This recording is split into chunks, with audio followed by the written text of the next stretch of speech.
Olá pessoal, seja bem-vindo a mais um vídeo, mais um conteúdo aqui no nosso canal, gente. Desde já peço para você verificar sua inscrição, é isso aí, verifica aí se você está inscrito no canal e também comenta da onde você tá vendo o vídeo, tá? Qual sua cidade, qual seu estado, comenta tudo aí embaixo que eu vou estar curtindo o comentário de todo mundo. Não esquece também de compartilhar o nosso vídeo nas suas outras redes sociais, o WhatsApp, Facebook, aonde você achar melhor, tá? Mas chega de delongas, vamos direto pra notícia, porque vamos começar com treta, gente. É isso aí, simplesmente o Marcelo Vanhatter sofreu tentativa de intimidação por um general, tá? Pois é, teve até nome de frouxo pra cá, frouxo pra lá. Olha só o que o nosso exército se tornou, gente. Preste atenção, vamos começar com essa notícia. O comandante ele é onde está,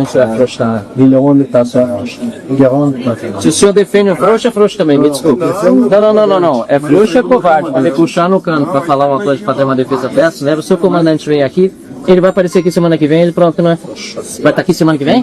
Eu vou estar aqui. Não, o seu comandante é o chefe dali. Se ele vai vir, seu chefe não é meu comandante, eu tenho chefe, meu comandante. Ele eu vou para guerra. Vem pra cá pra guerra. Não, pessoal. É sinal da situação em que o exército está maravilhoso. Está tendo continência com o ladrão. Ele é o comandante supremo da sua armada. Está tendo continência com o ladrão. Ele é o comandante supremo. Trouxa, segue ordens. Não, Alexandre Moraes que manda nele, não. Na continência. É o Alexandre Moraes que manda nele, não. Muito obrigado. Não é isso? Então, olha só. Comprovado, Alexandre de Moraes manda no chefe das Forças Armadas. Uma postura completamente desequilibrada para alguém que é de alta patente do Exército, além de confrontar um parlamentar que veio aqui falar como deve sobre sua opinião, ele, pelo menos nesse sentido, me deu uma alegria. Concordou com seu silêncio de que Alexandre de Moraes manda no comandante do Exército e demonstrou mais uma vez a frouxidão daqueles que estão na liderança do Exército, que hoje deveria ser um orgulho para o país, mas lamentavelmente está batendo continência para um bandido. É isso, gente, rolou essa treta aí e tentativa de intimidação do Marcelo Vanhatter, né? Mas ele não ficou calado não, o cara chegou pra cima, encarou cara a cara e depois fez as críticas de vida, gente. Pois é, parabéns aí para o Marcelo Vanhatter, tá? Bom, em contrapartida a isso, o Alan dos Santos soltou este vídeo aqui, gente, falando que quando o Flávio Bolsonaro ganhar, preparem, tá? Preparem, sabe quem? Vocês militares. Pois é, vocês militares que obedecem o Alexandre de Moraes. Olha só o que ele disse. Eu nunca vi um único militar ir conversar com algum deputado de esquerda, comunista, falando para ele o que ele acha ou o que ele pensa sobre tudo que os comunistas já fizeram e falaram sobre as Forças Armadas. A Dilma, ela tinha uma senha de e-mail que era a data em que os comunistas mataram o Mário Cosel Filho, militar. Eles se orgulham de derramar o sangue dos militares brasileiros para fazer revolução armada. Aí o Marcel é deputado federal do Rio Grande do Sul, nunca matou um militar, nunca celebrou a morte de um militar. Eles foram lá tentar tirar satisfação e intimidá-lo. Sabe quando você sabe que uma pessoa é extremamente covarde? Quando ela não tem coragem de enfrentar quem realmente pode fazer alguma coisa com ela, e ela quer enfrentar aquele que ela sabe que jamais irá fazer algum mal para ela. Essa é a diferença da direita para a esquerda. Eu não vejo a hora deles assumirem que usam calcinho para que a farda possa vomitá-los. Pois é, os militares estão zangadinhos e defendendo aí o Alexandre de Moraes com unhas e dentes, gente. Já pensou? Pois é, esse aí é o nosso Brasil, os nossos militares, o nosso exército, tá? É isso. Bom, e o medo do Flávio Bolsonaro tá tão grande que, olha só, gente, simplesmente pesquisa Datafolha. O Flávio Bolsonaro passou numericamente o Lula na nova pesquisa Datafolha, gente. Presta atenção nisso, tá? Eu tô falando de Datafolha. Se tá assim no Datafolha, é porque tá pior ainda para o Lula, olha só. Assunto que acaba de sair aqui, eu vou trazer para vocês os detalhes dessa pesquisa Datafolha que acaba de sair, trazendo uma aproximação ainda maior do pré-candidato à presidência da República, Flávio Bolsonaro, do PL. O presidente Lula perdeu a vantagem em um segundo turno da eleição deste ano, ultrapassado numericamente pela primeira vez por Flávio Bolsonaro, que atingiu 46% ante 45% do petista. No caso da disputa em segundo turno entre Ronaldo Caiado, do PSD, ou Romeu Zema, o mandatário, no caso o presidente Lula, na reeleição marcaria 45% contra 42% desses outros dois adversários. Então, esse é o resultado, trazido uma parte do resultado do Datafolha, que chega agora, nesse momento, a gente traz para vocês. Um empate técnico, portanto, já que está dentro da margem de erro, mas pela primeira vez, Flávio Bolsonaro, segundo o Datafolha, atingindo 46%, enquanto Lula fica com 41%.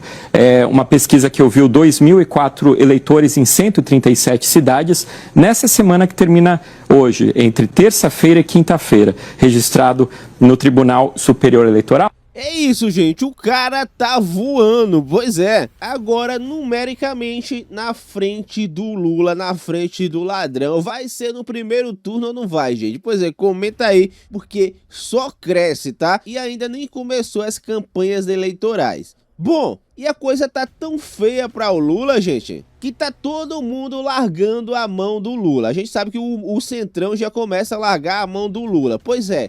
Mas só, gente, que o Alcolumbre já começa a falar de pautar impeachment de ministro do STF em troca do apoio do Flávio.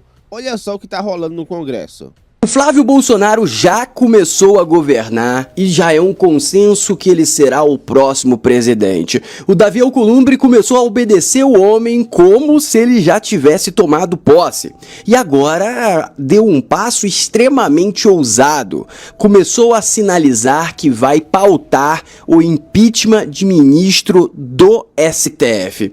Após a derrota histórica, que foi algo que não acontecia há 132 anos no Brasil, um ministro indicado por um presidente ser vetado, possivelmente a gente terá ainda esse ano mais um evento histórico, que será o impeachment. Mas aí você pode me questionar, Floriano, mas como que a gente vai ter um impeachment vindo do Davi Alcolumbre se quem manda no Davi Alcolumbre é o Moraes? Eu vou te explicar o que está acontecendo no xadrez 4D, qual que é o checkmate dos bastidores. E o principal patrocinador disso tudo se chama Luiz Lula Inácio da Silva, o presidente da República, que em vez de continuar operando com a forma que ele governou nas últimas décadas, ele resolveu partir para uma estratégia diferente.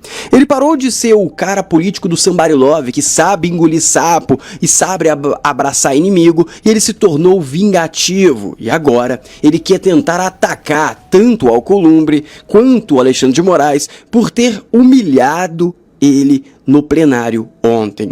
E isso está sendo catastrófico, porque toda ação gera uma reação, e daí que vem a armação do impeachment. E a gente tem que lembrar que o Alcolumbre não é um amigo, não é um irmão, não é um camarada do Moraes, é um cara que está sendo amordaçado e utiliza uma coleira. E todo prisioneiro quer se libertar do seu algoz. E pelo que parece, ele vê no novo presidente essa grande oportunidade. Mas aí, como eu sempre digo, ação, reação, como que o Moraes vai reagir com isso? Eu vou te explicar detalhadamente. Mas o que patrocinou tudo isso, o que temperou, o que criou um ambiente perfeito, foi que o Lula marcou para hoje à noite um discurso à nação brasileira. Eu te pergunto, o que ele vai falar para a nação brasileira? A gente tem uma inflação contratada terrível. A sensação do brasileiro é que o país só está piorando, que a violência está aumentando, que a corrupção está explodindo em todos os lugares. O brasileiro não confia no judiciário, que é associado pela população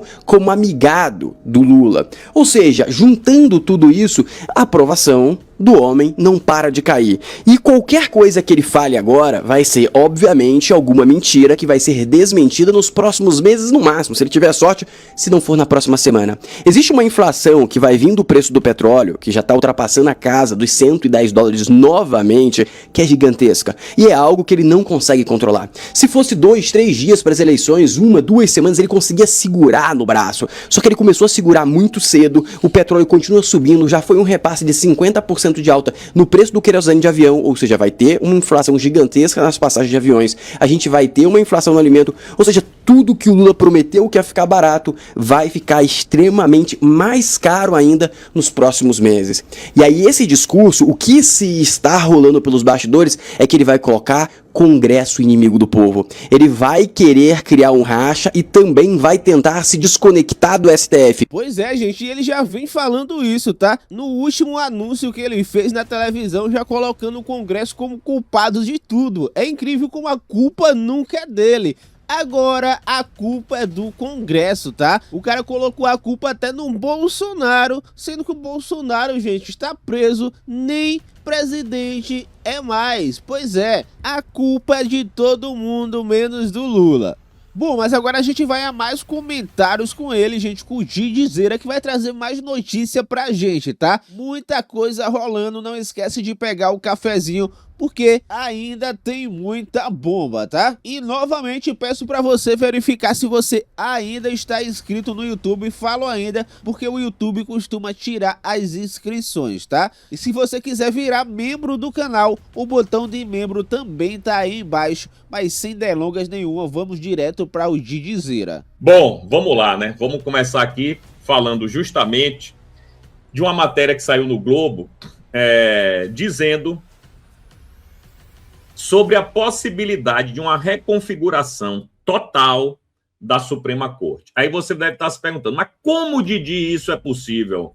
Bom, isso é possível porque Flávio Bolsonaro vai indicar 3 que já estavam engatilhados por causa das aposentadorias e talvez 4, porque se o Alcolumbre mantiver a palavra dele, o que é uma coisa difícil, né? Porque ele é um bandido que não tem palavra, mas se ele mantiver a palavra dele de só o próximo presidente, ou melhor dizendo, só depois das eleições, ele liberar, digamos assim, o Senado para votar uma indicação para o Supremo, aí Flávio indica 4.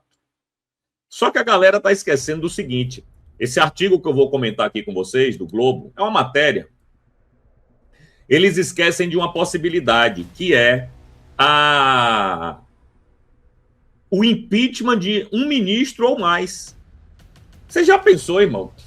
Flávio indicar os 4, os 3 que ele tem direito, mas o que Lula não vai indicar, se Deus quiser. 4. Impeachment de Alexandre de Moraes é o que todo mundo quer. Está na mesa. As pessoas só se elegerão para o Senado com essa bandeira. Então, vamos dizer que tire só um. Só tire Moraes. São 5 indicados, Emílio. 5 indicados. Imagine. Reconfigura totalmente a Suprema Corte. Totalmente. Até porque um bocado de pombo sujo já vai sair. E não acho que Flávio vai indicar aquele cara que a gente gostaria, o direita mesmo, aquele direitoso que a gente gosta. Ele vai indicar o que for possível. Já vou logo lhe avisando. Mas mesmo assim, já vai dar uma mudada bonita na nossa Suprema Corte, porque do jeito que está é que não pode ficar. Então vamos lá para a notícia aqui, a matéria do Globo. Indicação só em 2027 pode levar família Bolsonaro a nomear maioria do STF e mudar correlação de forças na corte. Já não é sem tempo, né? A rejeição do nome do Messias pelo Senado deve abrir caminho para que o próximo presidente da República possa indicar 4 nomes para compor o Supremo, mudando a correlação de forças que hoje existe no tribunal.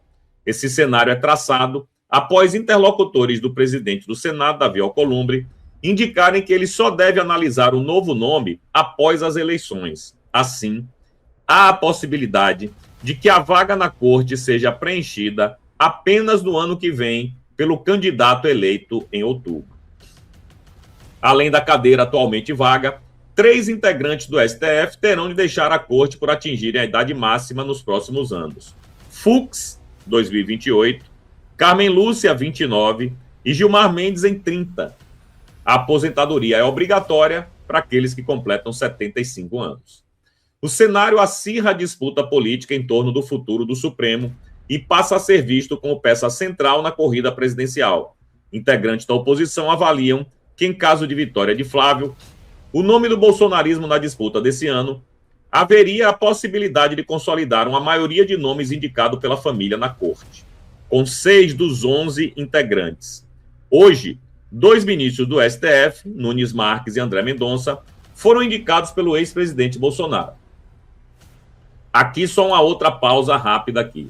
Não quer dizer nada. Cássio Nunes Marques não conta muita coisa para o nosso lado, não. Mendonça também não. Então não é porque eles foram indicados pelo presidente Bolsonaro que eles são a última Coca-Cola do deserto. O que vai acontecer é que já tem 2, Flávio poderá indicar 4, serão 6, e poderá indicar 5, serão 7. Aí sim você pode dizer, a família Bolsonaro indicou 7. Já seria uma coisa maravilhosa. Mas vamos lá. A tentativa de aumentar a influência no judiciário é um dos temas considerados como estratégico por Bolsonaro e seus aliados na campanha eleitoral desse ano. Eu acho que não é só Bolsonaro que pensa assim, né? Eu acho que quem começou a ideia foi o nosso querido Bonoro, mas eu acho que todo mundo está pensando nisso, a esquerda e a direita também. Lula acordou tarde para essa corrida, mas acordou. Ele também quer fazer o que ele puder fazer de senador para tentar barrar isso lá no Senado. Não vai conseguir, mas ele também quer. Então, todos os espectros políticos entenderam que o caminho é a Suprema Corte. Já que a Suprema Corte virou um Senado sem voto, a galera entendeu que é lá que tem que resolver. Pela Constituição é lá. Então, quem tiver a maioria lá, controla o Brasil. Ou eu estou mentindo? Bom, o ex-presidente já afirmou que uma de suas prioridades é conquistar uma bancada robusta no Senado, com a perspectiva de ter maioria para aprovar impeachment de ministros, no plural, da corte. Ou seja, a depender de quantos saia, Flávio vai indicar a corte quase inteira, mesmo. Já pensou? Tudo bem. Sonhar não custa nada, né? Na quarta-feira, ao comentar a rejeição do nome de Messias, Flávio Bolsonaro creditou a derrota como um recado ao Poder Judiciário. É uma resposta também aos excessos que o Supremo vem praticando há pelo menos 4 anos, sem que fosse feito absolutamente nada para conter os arroubos de alguns dos seus integrantes. As condenações relacionadas ao 8 de janeiro e a ação do golpe, incluindo a de Bolsonaro, acirrou a tensão entre o bolsonarismo e o STF nos últimos anos. A corte foi um dos principais alvos do ex-presidente ao longo de seu mandato. Né? A Suprema Corte não fez nada contra Bolsonaro, né? Não praticamente engessou a mão dele. Não praticamente impediu ele de trabalhar. Aí a culpa é de Bolsonaro porque reclama disso. Essa é a mentalidade da velha mídia. Mas além da queixa de senadores bolsonaristas, há também um incômodo de parlamentares de centro-direita com o Supremo.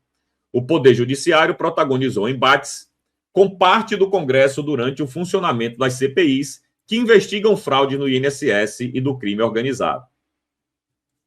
Por outro lado, Lula conta hoje com 4 nomes indicados por ele na atual composição: Dino, Zanin, Carmen Lúcia e Dias Toffoli. Outra pausa aqui. Não quer dizer nada também. Porque ele está dizendo assim, Lula indicou 4, Bolsonaro indicou 2, mas todo mundo ali é de esquerda. Tirando os 2 de Bolsonaro, que eu poderia dizer que são de centro, não vou chamar os 2 de direita de jeito nenhum, quando sou maluco. Tirando esses 2, o resto dos outros 8 ministros são tudo de esquerda. Então não importa se foi Lula, não importa se foi Dilma, não importa se foi Temer, porque Moraes age como um cara de esquerda na Suprema Corte. Então, pouco importa. Se Lula, só indicou 4. Caso seja reeleito, ele poderia ter 7 nomes entre os 11. Além disso, outros 2 ministros, Fux e Fachin, foram nomeados por Dilma, que elegeu como sucessora na presidência. O perfil nas próximas indicações poderá moldar o tribunal por décadas. Isso porque, após a leva de aposentadorias previstas para o próximo mandato, não há previsão de novas saídas até a década de 2040. Aí é que eu falei que ele errou na previsão, porque ele está se esquecendo dos impeachments. Ele mesmo diz que uma das prioridades do presidente Bolsonaro e da direita é eleger a maioria de senadores possíveis para o impeachment, e ele conclui o raciocínio dele sem tocar nesse ponto. É fundamental. Flávio pode botar 4 que estão na lista. E os que não estão? E os que podem sofrer impeachment? Vamos dizer, no mínimo dos mínimos, um, que vocês sabem que é. Então, Flávio indicaria 5. Mas pode não ser só um. Pode ser que a gente, com a maioria no Congresso, no Senado, no Congresso não, mas no Senado, a gente consiga tirar 2 ou 3. Então, essa conta do cara tá errada. A única coisa que ele acerta é que, aí sim, a família Bolsonaro como um todo, Flávio e o pai, poderão dar os rumos da Suprema Corte nas próximas décadas. E isso seria maravilhoso. Seria maravilhoso. A gente tem uma Suprema Corte pelo menos isenta. Pelo menos que não bote o dedinho lá na balança, né? Para pesar mais para a esquerda, como eles sempre fazem. Então isso seria incrível. Incrível que acontecesse. Né? Porque aí sim a gente ia ter voto impresso auditável, a gente não teria interferência da Suprema Corte em outros poderes, porque eu acredito que as pessoas que Flávio vai indicar não vão ser assim tão de direita. Pelo menos, olha só, Flávio poderá indicar 4 normal, 5 ou mais, a depender dos impeachment, certo? Vamos pensar racionalmente. O primeiro que ele for indicar logo agora, ele vai ter que compor com o Centrão. Não vai ser aquele cara da direita que a gente gostaria, um Sebastião Coelho, alguém nesse sentido, né? Um doutor André Marcília, doutor Velosa. Não vai ser. Não vai. Vai ser alguém que seja palatável para o Centrão. Mas, com o passar do governo dele, que ele vai indicar praticamente 1 por ano. Sendo que no primeiro ano, ele já indica 1. E a depender do impeachment, ele pode indicar vários, até mais de 1 por ano. Então, eu acredito que ele vai começar pianinho, ele vai começar ouvindo um, ouvindo outro, chegar num consenso e indicar o cara, que vai passar. Agora, os outros mais para frente, ele fortalecido como presidente, o Senado apoiando ele pode botar quem ele quiser, meu irmão. Quem ele quiser. Estou falando mais do meio para o fim do mandato. Certo? Enfim. Aí, ontem, o próprio Eduardo comentou sobre essa matéria aí. Em 2027, pode levar família Bolsonaro a nomear maioria do STF e mudar correlação de forças na corte. Amém. Né? Tomara, amém. Porque se o Senado hoje reprovou o nome do Messias, é porque ele foi identificado como sendo dessa ala ideológica da esquerda. A ala que persegue, tal qual Alexandre de Moraes, o maior problema do Brasil hoje em dia, a ponto de mesmo eleitor de centro, em mais de uma pesquisa, dizer que a sua prioridade na hora de votar nas eleições desse ano é o tema impeachment de ministro do STF. Depois uma insegurança, depois uma economia e os demais temas. Isso daí é por quê? É porque as indicações de Bolsonaro, né, foram decentes, foram pessoas mais técnicas, pessoas que são assim, comprometidas com os valores, os princípios. E realmente o foco é guardar a Constituição. Enquanto que o do Lula, que no tempo de campanha fala que não vai indicar amigo, indicou o seu advogado Zanin e os seus amigos próximos, inclusive de proximidade político-partidária, como no caso do Flávio Dino. A gente tem uma grande oportunidade de mudar o Brasil. E a próxima batalha, certamente, será a da eleição do meu amigo Flávio. Que Deus abençoe o Brasil e a gente aproveite essa oportunidade que está se escancarando na nossa frente. Exatamente. Que a gente aproveite essa oportunidade que está escancarando aí na nossa frente, de mudar o destino dos nossos netos. Porque uma Suprema Corte decente, uma Suprema Corte que não quer se imiscuir em assuntos de outros poderes, que fique só na dela lá, uma Corte Constitucional. Né? Porque eu acredito, sinceramente, piamente, que a gente vai ter um impeachment. A partir de um impeachment e um presidente de direita, né, um Senado muito mais voltado para centro-direita, eu acho que mesmo os outros comunistas mais empedernidos, como Dino, Fachin, que esse é ideológico demais também, eles vão voltar para a caixinha, meu irmão. Ninguém vai querer perder essa boquinha que é ser ministro da Suprema Corte, não. Ninguém, né? A culpa é da imprensa e dos militares que empoderaram ele. O Congresso Nacional, cheio de corrupto, também não fez nada. E hoje a gente tem um monstro que engole todo mundo. Mas isso pode ser retirado pouco a pouco. E se Deus quiser, a gente vai conseguir. Bom, aí vou botar a Maluzinha Gaspar nessa conversa nossa aqui, para você ver o que é que ela comenta sobre o assunto. Final, mas isso vem vindo e a gente vem acompanhando como foi todo mundo se acomodando em torno dessa solução. E agora, né, só para encerrar aqui minha fala, considerando que o Flávio Bolsonaro está com chances reais, segundo as pesquisas, de ganhar a eleição, está todo mundo querendo acomodar. Uma das coisas que a gente não falou ainda, que eu acho importante colocar, é que todo esse movimento do Alcolumbre para favorecer as pautas bolsonaristas tem a ver com isso, sim. Ele está querendo se vingar do governo, ele tem suas razões pessoais, mas ele é muito safo. Ele sabe exatamente onde ele está botando o pé, em qual canoa ele está botando o pé. Ele já fez a conta eleitoral e está olhando para 2027. Ele quer se reeleger presidente do Senado, precisa entregar alguma coisa para poder levar o que ele está querendo. O nome desse capítulo da política é com o Supremo com tudo, né? Exatamente. Muito impressionante, Valdo, porque você não vê resistência. A Malu falou, não tem ninguém no microfone falando, então, mas você não vê ninguém gritando, reclamando, ninguém se tirando o PT, né? A base do governo, estou falando...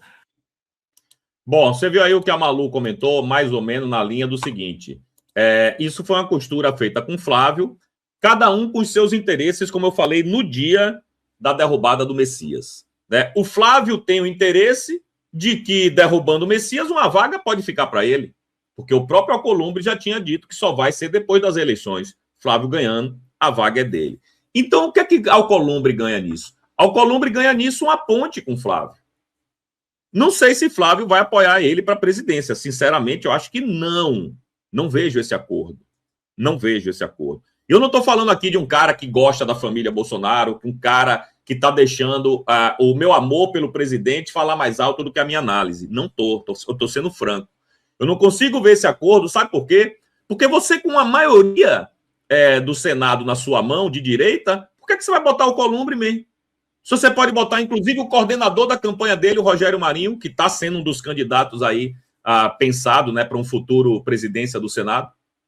Não tem o menor sentido. O que pode acontecer com o Alcolumbre não estou dizendo que Flávio vai blindar, mas segurar a onda dele em alguma coisa mais para frente. Só isso. Né? Não estou vendo esse toma lá da cá. Ó, Flávio, eu te dou uma indicação para a Suprema Corte e você me bota sentado na cadeira do Senado. Não vai ser assim. Não vai. Certo? Mas vamos lá. Aí ontem, o nosso querido Bessias, ele resolveu tuitar. Resolveu tuitar. Tá tuitando bastante esse rapaz. E olha o que ele escreveu, galera. Pegou uma frase do Darcy Ribeiro. Fracassei em tudo que tentei na vida. Tentei alfabetizar as crianças brasileiras, não consegui. Tentei salvar os índios, não consegui. Tentei fazer uma universidade séria e fracassei. Tentei fazer o Brasil desenvolver-se autonomamente e fracassei. Mas os fracassos são minhas vitórias. Eu detestaria estar no lugar de quem me venceu. Isso aí me parece mais dor de cotovelo, né? Tá me parecendo mais uma dor de cotovelozinha aí do senhor Messias. Se ele tivesse ganho, ele não tava botando essa frasezinha. Hein, Messias? Deixa eu te falar uma coisa, Messias. Aceita que dói menos. É melhor já ir se acostumando, Messias. Melhor já ir se acostumando. Aproveite aí seu tempo que você tem de governo, que segundo a Malu Gaspar, ele vai vazar. A gente vai falar disso já já. Já já. Malu Gaspar tá batendo o martelo que ele vai pedir as contas.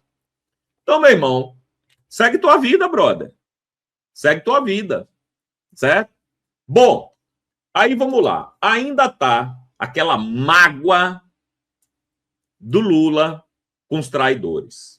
né? Como eu disse ontem, tem duas vertentes, uma aqui, o diabinho e o anjinho. O diabinho dizendo, bota pra torar, tira todos os cargos do Alcolumbre, bota o nome do Messias de novo, vamos bater de frente, etc e tal. E o anjinho dizendo, peraí, rapaz, ainda tem pautas importantes aí pela frente, segure a onda, vingança é um prato que se come frio. Mas o que eu posso te dizer é que o povo está indignado com Jacques Wagner. Ontem, a Mônica Bergamo, que é da cozinha do PT, falou que teve uma conversa lá no Palácio do Planalto, no dia que Messias foi rejeitado, de mais de 1 hora. E que Jacques Wagner estava lá, etc e tal. Que Lula elogiou o Messias, dizendo que ele tinha todos os pré-requisitos para ir para o Senado, mas que descascou para cima do Jacques Wagner. Bom, eu não estava lá, mas eu acredito na Mônica Bergamo nesse quesito aí. Aí, olha o que diz aqui a Andréa Sagui. O governo foi o último a saber. Eu ouvi de várias pessoas de dentro do governo. Nós fomos enganados. Nós não temos o termômetro. Nós não sabíamos. Como que não sabia, pô? Se todo mundo sabia que poderia ter essa possibilidade. Eu não vou ficar aqui me vangloriando de obra feita, não, que eu não sou homem disso, né? Se você pegar a minha última live, um dia antes do Messias ser rejeitado, na live da tarde, eu falei o seguinte, eu adoraria que o Messias fosse rejeitado. Acho que ele vai passar. Porque era muito difícil o governo perder aquela votação. Foi o que eu disse. Mas eu adoraria que ele perdesse. Bom, ele passou. E se eu, numa live, esse orelha seca, que não tem informação nenhuma perto do que os caras têm, vi uma possibilidade do Messias perder, imagine o governo, porra, que tem GSI, tem espião, tem a porra toda, tem um bocado de informante em tudo que é lugar do Brasil. Como é que o governo não sabia? E aí tá sobrando para aqueles que não avisaram. A gente falou várias vezes, o governo está esperando uma vitória pela massa. Apertada. Isso. Porque o governo não tem termômetro. Essa era a informação que o governo estava passando. Isso. Então, o governo foi o último a saber. Literalmente, a gente tem a imagem do Jacques Wagner recebendo do Alcolumbre na mesa diretora ali, que vai perder, acho que vai perder ainda por 8. Né? Ainda acreditando. Eles não sabiam, eu vi isso. Uma coisa. Pode, só concluir aqui. Eu ouvi de várias pessoas dentro do governo. Nós fomos enganados. Nós não temos o termômetro, nós não sabíamos, nós não... Agora vai aparecer todo mundo dizendo o tempo todo... Que sabia, que antecipou, que não sei o quê, que isso aqui... Aí estamos acostumados, mas a informação que nos passaram e a informação que a gente passou para o assinante o tempo todo, todos nós aqui, foi: o governo está esperando uma aprovação. E o tempo todo também passamos que o Alcolumbre dizia que não podia garantir isso. Não tinha como garantir. Não garantia, a oposição estava trabalhando... A cachapante que foi, ninguém cravou, né? Não, mas porque o governo não tem... A fonte é o governo. Mas a fonte também é a oposição, né? A oposição estava dizendo, não tem como garantir a vitória. Mas a obrigação, esse é o meu ponto, a obrigação é do governo. O servidor público aqui, a pessoa que presta conta para a sociedade, que tem a obrigação de ter o termômetro, é o governo. Não é o governo. A obrigação de quem tem que prestar conta lá para Lula é de Jacques Wagner e do José Guimarães. Eles é que fazem a ponte com o Congresso. Jacques Wagner é líder do governo no Senado. A votação é no Senado. Será que Jacques Wagner não sabia o que os amigos pensavam? Não tinha nada? Estava tomando cachaça, como é o costume dele, lá na Bahia? Estava enchendo a cara, ficando bêbado, como ele gosta de ficar? Era isso que Jacques Wagner estava fazendo? Em vez de estar trabalhando para dizer a realidade para o patrão? Que ele poderia pelo menos chegar para Lula e dizer: olha, bicho, você não vai passar. Não insista, porque não vai passar. Aí não vai, assim a gente não vai ganhar. Mas não, Jacques Wagner deu uma entrevista no dia que Messias estava sendo sabatinado, temos 45 votos. E a galera acreditou. Claro, porra, se ele é o cara que está lá para contar o voto, meu filho. Jacques Wagner é puta véia. Jacques Wagner é puta véia no Congresso. Conhece onde as cobras dormem. Por que é que Alcolumbre acertou na mosca, quantos foram a favor e quantos contra? Gente, a gente não está falando de 500 deputados, não, pô. São 81 senadores só. São 81 só. Você só pegar o nome dos 81 e olhar assim, ó, Soraya Trambique, essa aqui eu sei como é que vota. Sérgio Moro, esse eu também sei como é que vota. Flávio Bolsonaro, esse aqui eu sei como é que vota. Porra, é difícil fazer essa conta, mesmo. Não é, né? Então Jacques Wagner tem que sobrar mesmo. A culpa é dele e do José Guimarães, que faz a mesma coisa no Congresso. Né? E entrou no lugar da Gleisi. Ia sobrar para Gleisi se ela estivesse lá, porque era outra incompetente que não ia conseguir fazer a porra. Então, a Andréa Sagui diz, a culpa é do governo. Não, a culpa é de Jacques Wagner, ok? A culpa é do Jacques Wagner, a culpa é do José Guimarães e a culpa também, em menor grau, do ministro da Justiça. Como é que o ministro da Justiça não sabe de nada? Porra, Didi, ele entrou outro dia, foda-se que ele entrou outro dia. Ele é o ministro da Justiça. Ele tinha que saber de alguma coisa. Não é? Bom, vocês lembram ontem que eu mostrei isso aqui? Olha que viagem. Ontem eu mostrei esse papo aqui do Jacques Wagner com o Flávio. E eu falei, porra, nem pra ter alguém que fizesse a leitura labial, né? Não é que o Didi estava certo? O cara fez a leitura labial do papo de Jacques Wagner com Flávio. Não muda nada. Porque o papo é papo de maluco, do meu ponto de vista, porque eu não entendi a conversa dos dois. Mas pelo menos a gente vai ver aqui o cara fazendo a leitura labial, né? Pelo menos a gente vai saber o que Jacques Wagner disse. Não tem muito lé concreto, não tem muita... Pelo menos, para mim, não fez sentido. Mas vamos lá. Mas se vocês... Flávio, tu não acha que é uma atitude mais correta, até porque... Tá, desculpa eu falar essas coisas, mas sou filha da p... sendo que o cara... O filho dele, um homem que eu nunca vi falar, é advogado. Claro. Agora, como é que você tá aqui? Mas aí não passa, com certeza, rapaz. Hein? Não tem condição. Claro. Eu só acho muito difícil ele não fazer nada. E perigoso.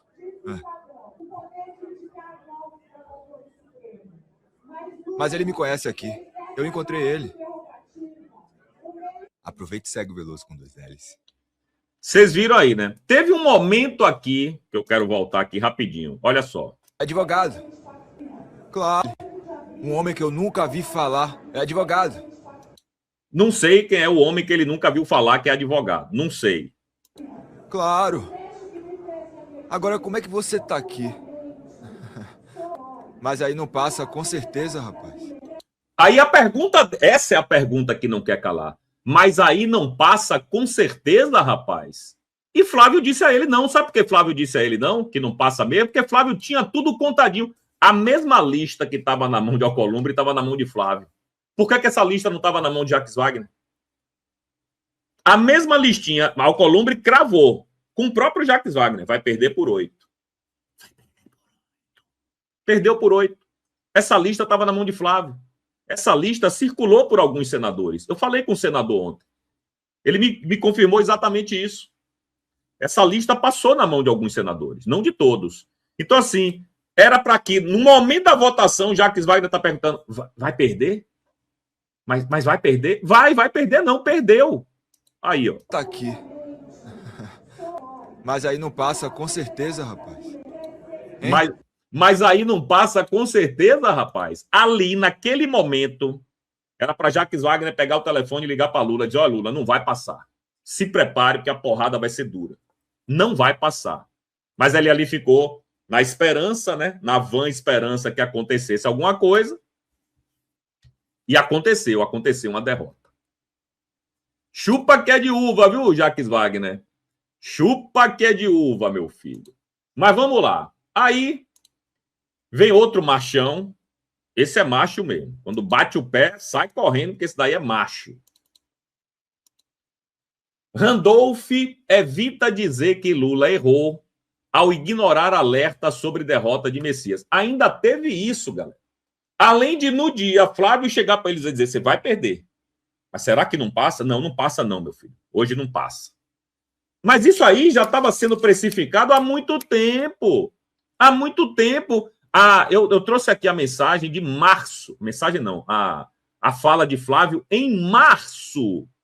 Março. 4 de março, para ser mais preciso, Flávio Bolsonaro disse: nós temos votos suficientes para barrar Messias. 4 de março. Não deu tempo do governo ajeitar isso aí, porra? Não deu tempo do governo chamar um por um para sentar na frente do cara e conversar a parada? Hein? Pois é. Ninguém foi pego de surpresa, não. Eles erraram e muito. Mas vamos lá. O líder do governo no Congresso, Randolfo Rodrigues, evitou afirmar que houve erro de cálculo político do presidente Lula da Silva ao ignorar alertas de aliados um dia antes da votação. Um dia antes de que Messias corria o risco de ser derrotado no plenário do Senado. Ontem, o Senado impôs uma das maiores derrotas ao petista ao rejeitar a indicação de Messias. Beleza. Aí é o que diz aqui o saltitante. Um dia depois do revés, Randolph evitou classificar o episódio como um erro de Lula. Lula é um presidente que não renuncia à atribuição que tem. A atribuição da escolha do ministro do STF é do presidente, e ele fez uso dessa atribuição. Passou o tempo de presidente que não governava. O anterior, de fato, não governava. Não é o caso de Lula. Estamos falando de uma sabatina que já tinha tido um adiamento. Tendo o encaminhamento do nome de Messias, o Senado cumpriu seu papel ontem, disse ele. Tá, e Lula errou ou não errou? Pô, você não é homem, não, desgraça. Para falar se o cara errou ou não errou? Lula não errou, não, né? Deu tudo certo. Deu tudo certo, todo mundo viu. Bom, é muito frouxo esse saltitante.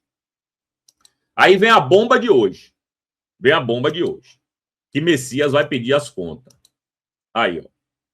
Isso aí foi atualizado agora, mas ela meteu, como sempre, às 4 da manhã. Essa mulher é uma vampira. As matérias dela só saem 4 horas da manhã. Eu acho que ela fica lá assistindo o Frei Gilson e trabalhando, né? Mas, enfim.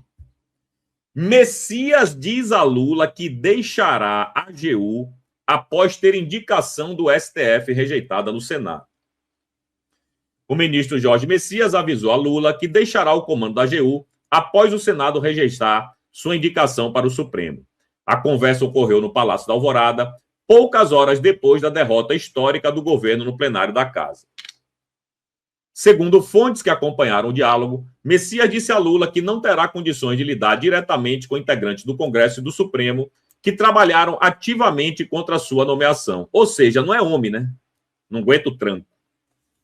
É função inerente do AGU despachar frequentemente com ministros do STF e manter interlocução com senadores, além de deputados e outras autoridades da República. Em bom português, Messias quis dizer ao presidente que não quer ver mais essas pessoas nem se estiverem pintadas de ouro. Segundo relatos feitos sob reserva, Lula pediu a Messias que pensasse melhor sobre a ideia de deixar a AGU durante o feriado dessa semana. Mas aliados próximos dizem que o ministro segue resoluto. Desde o início da manhã, da última quinta, circula em Brasília o rumor de que Messias poderia substituir o ministro da Justiça, Wellington César Lima e Silva, que até agora não teria dito a que veio.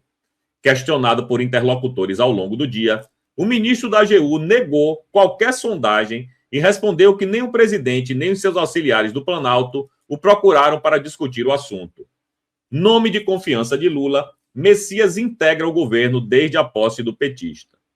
A lista de desafeto de Messias e as traições que o Palácio do Planalto tenta mapear são extensas, mas as principais mágoas são com o presidente do Senado, Davi Alcolumbre, e os ministros Alexandre de Moraes e Flávio Dino, seu ex-colega de esplanada no governo Lula. Como mostramos no blog, além de Alcolumbre, principal operador da derrocada de Messias e do presidente da República, Moraes articulou ativamente contra o advogado-geral da União, temendo que sua ida para o Supremo empoderasse demais o relator do inquérito do Banco Master, André Mendonça, que fez forte campanha pela candidatura de Messias. Aqui, duas coisas. A primeira é que ele é frouxo. Frouxo. Tomou uma porrada, quer ir para casa de mamãe.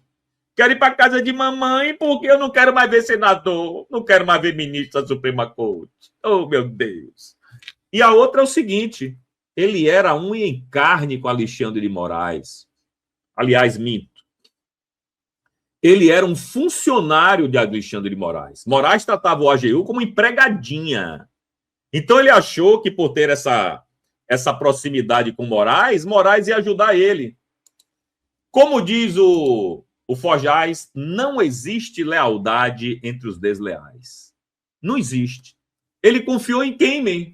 Em Alexandre de Moraes, que foi um dos principais sabotadores dentro da Suprema Corte. Dentro do Congresso, foi Alcolumbre e Flávio Bolsonaro. Então ele confiou num amigão dele, achou que o amigão ia querer ele lá. Só que ele esqueceu que a desgraça dele veio quando André Mendonça entrou na fita. Se André Mendonça tivesse ficado quieto, apoiado ele nos bastidores, sem dar uma palavra pública, que deu várias entrevistas aí, até o próprio Mendonça virou falador, apoiando o Messias, talvez essa ira de Alexandre de Moraes não recaísse sobre o Messias. Então, Messias, você é burro. Podia ter ficado quieto, né? O Mendonça podia ter te apoiado nas entrelinhas, mas o que aconteceu já está feito, já aconteceu e acabou. Graças a Deus, Messias não foi eleito. Graças a Deus. E tomou uma apunhalada bonita de Alexandre de Moraes. Adorei. Adorei. Quanto mais a gente sabe das entrelinhas, né? Quanto mais a gente sabe dos bastidores, mais fica bonita essa história. E eu falei no dia, a gente ainda vai saber de muita coisa. E repito hoje, a gente ainda vai saber de muita coisa que vai vir por aí. Muita coisa. A gente não está sabendo de nada até agora.